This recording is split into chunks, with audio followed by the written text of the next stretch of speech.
Good morning દેશમાં હાલમાં ચાલી રહેલી ગંભીર બીમારીઓને ધ્યાનમાં રાખી ભારત સરકારે 2016 થી 2019 વચ્ચે એક સર્વે કર્યો, જેમાં જાણવા મળ્યું કે દર 100 વિદ્યાર્થીએ એક વિદ્યાર્થી cancer, diabetes, high blood pressure જેવી ગંભીર બીમારીઓથી પીડાઈ રહ્યા છે, જેના નિવારણ માટે IFP સંકલ્પ સંપૂર્ણ સ્વાસ્થ્ય દ્વારા એક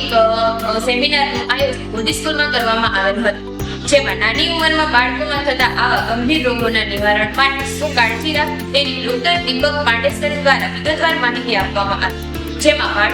બાળકોનું ખાનપાન, પૂરતી ઊંઘ, બને તેટલો ડિજિટલ સ્ક્રીનનો ઓછો ઉપયોગ વગેરેથી માહિતગાર કર્યું. આ ઉપરાંત બહાર મળતા ફૂડ પેકેટ જેવા કે બિસ્કીટ, ચોકલેટ, વેફર્સ, ઠંડા પીણા વગેરે બાળકો માટે કેટલા હાનિકારક છે તે સમજાવવા માટે અમને પ્રેક્ટિકલ તે ફૂડ પેકેટ્સની પાછળ આપેલી માહિતી જેવી કે